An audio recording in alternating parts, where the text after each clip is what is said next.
Shalom. Kol Holo Yahweh, Bahashem, Yahweh Shai, Bahashem, Raha HaKadash.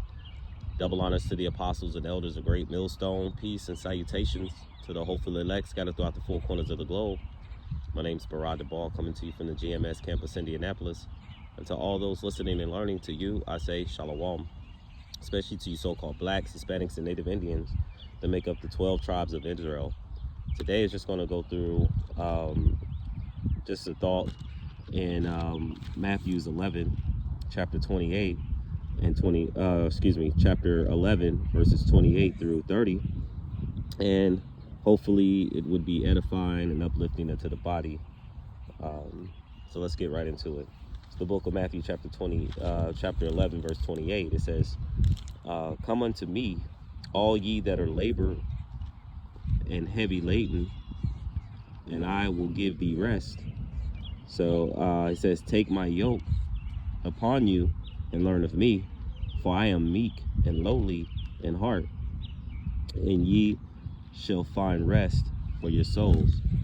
It says, "For my yoke is easy and my burden is light."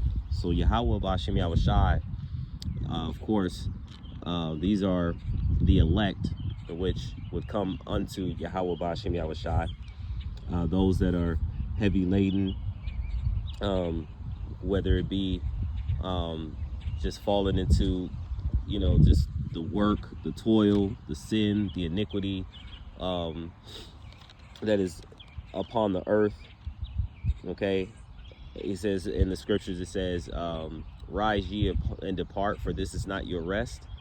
This is not our place, our final destination, to where we would have rest physically, spiritually. We are constantly and consistently under the restraints of Esau Edom, so-called white man, and all the things that are thrown our way, whether it be paying tribute of taxes, whether it be like it tells us in Baruch. Let me go ahead and grab that. It's the Baruch chapter 3.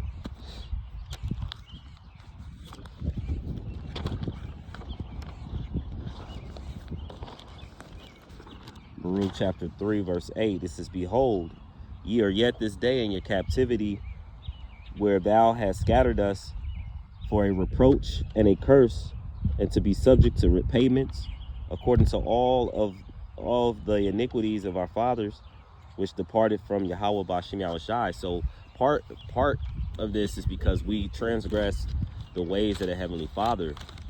But in the last days, through the spirit of Yahweh B'Hashem Yahweh Shai, being that reconciliation, between the house of Israel and Yahweh, him dying, bringing us back into the ways of the Heavenly Father, the knowledge, wisdom, and understanding. And we're finding that through all these things that we deal with in this life, that the ways of the Heavenly Father is light. Okay, these are but light afflictions. Okay, let me get something really quick.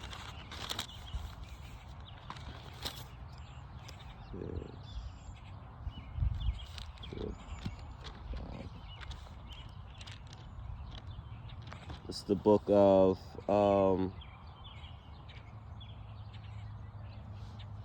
of John, chapter 6. We're going to read 35 through 7. He says, 34. It says, "Then said they unto him, evermore give us this bread.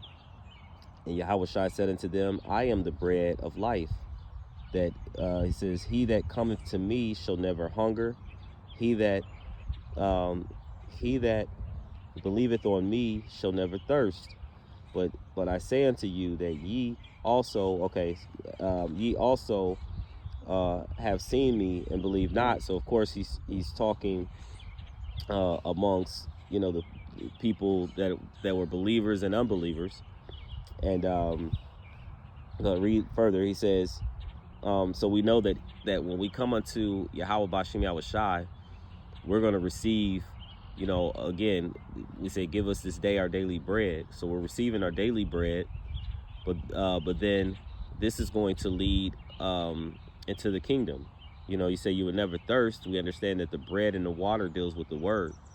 And like he says, he that believeth on me, as the scriptures have said, out of his belly shall flow rivers of living water. So reading on 37, he says, all that the Father giveth me shall come to me, and him that cometh to me I will in no wise cast out. So when we go back to Matthew, when he says come unto me, right, come unto me, these are those of the elect that have been chosen from the beginning, those that he had that the Father had given unto him, as you read it in book of John chapter 17, when he says, I pray for them, I pray not for the world, but those that you have given me. He says, for they are thine and they are mine, roughly paraphrasing. These are the ones that he's speaking of, and of course these are going to be the ones that's going to take on, like he said, the servant is not greater than his master. And so when he talks about I am meek and lowly of heart, right? He's very humble, very wise. He's a very wise man, very humble man, and he dealt with many afflictions and sorrows, you know. And again, considering that everything was made by him and for him, and with all things that were made for him and by him, he was also afflicted by it. Okay, meaning he came, the Yahweh, Ba'ashem Yahushai, Yahweh sent him down to be afflicted for the people, the very creation, his very creation. Okay, and so Yahweh sending his son down was love for Israel, because he says in the scriptures, it says, I am Yahweh, I change not, therefore ye sons of Jacob are not consumed. So reading further, he says, and ye shall find rest for your souls. So what will give us that rest? The bread and water, the knowledge, wisdom, and understanding. Let me pull up another one.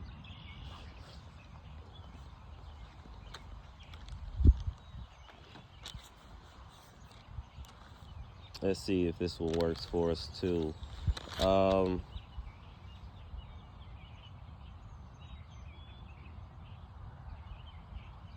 All right, so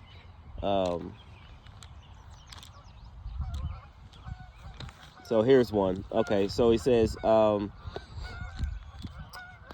this is the book of Matthew chapter 13. We're going to read verses 12. He says, so after he had washed their feet, he had taken his garments and was set down again, he said unto them, know ye what I have done to you? Ye call me master and Lord, and ye say well, so I am.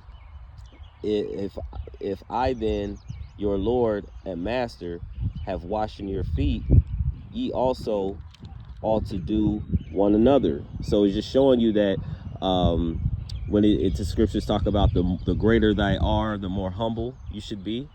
So us as being leaders in this truth, prophets in which the Lord has sent forth, starting with our head apostles and elders, a great millstone, and those that teach the likewise doctrine.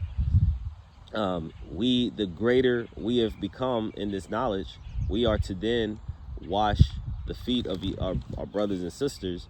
Now, will we do that through the scriptures, where it says, wherewithal shall a young man cleanse his way? By taking heed thereto according to thy word. Where it tells us also in Ephesians about washing the woman, how and that woman in Ephesians chapter 5 represented the church. You know, how we go and we cleanse through the scriptures. So we are cleansing our ways and washing each other's feet, you know, through the scriptures. Okay. And then there could also be the physical humility of servicing your brothers, all right, and your sisters that are in this faith. This is verse 15. It says, for I have given you an example that ye should do as I have done. So we're taking on the burdens of Yahweh Ba'ashem Yahushai. We're taking on the yoke of Yahweh Ba'ashem Yahushai, Like it says, the servant is not greater than his master, so we're doing as such to the best of our ability, understanding and knowing that we will not exceed his greatness. No one will and never will, but we are praying that we could be just a spark of his greatness, to the point that it will allow us to be in the kingdom, to receive that salvation, to eat at the table with him, to drink that wine in which he said he would not drink of until he returns, and then he receives his kingdom, and then we could actually feast and party and in love and honor of our Heavenly Father forever, even forever. All right.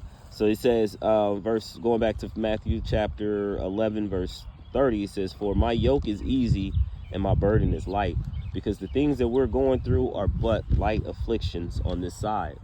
And so we have to put ourselves in the mindset, in the manner of that these afflictions, that we can get through them, because Yahweh Ba'Shem Yahushai has led us or given us the best example, the greatest example.